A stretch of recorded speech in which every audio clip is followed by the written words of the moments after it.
Nice and easy, men. Slow, slow, slow. Okay. You do not want to break the sweat. That's for the left section. Prepare. Fire!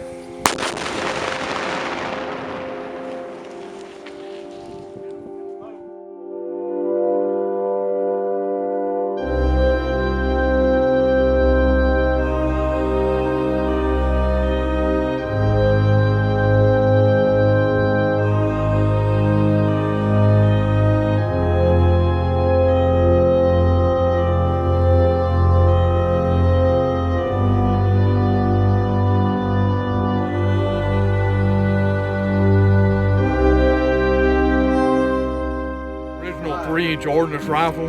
It was given to our club by a lawyer in Jackson, Mississippi. The gun was supposedly have been in Vicksburg, but we really don't have records of that.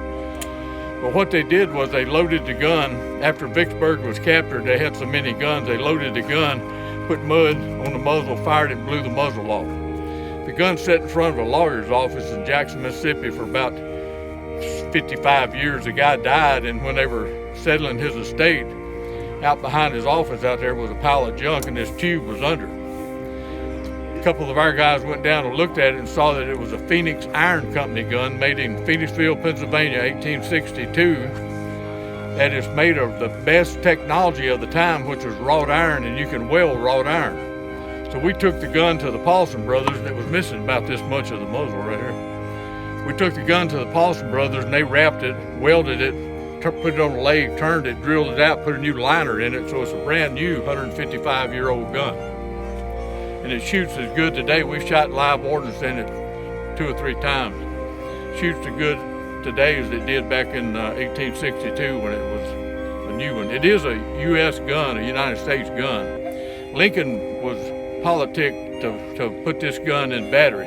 They really didn't need another small rifled gun because they had the 10-pound Parrott gun, which is really a superior gun to this one, but this one kind of filled the bill there, the gap, in shooting long range, small projectiles long range. And that's what it is, a rifled gun. You can shoot canister in it, but you're just wearing out your lands and grooves if you do that.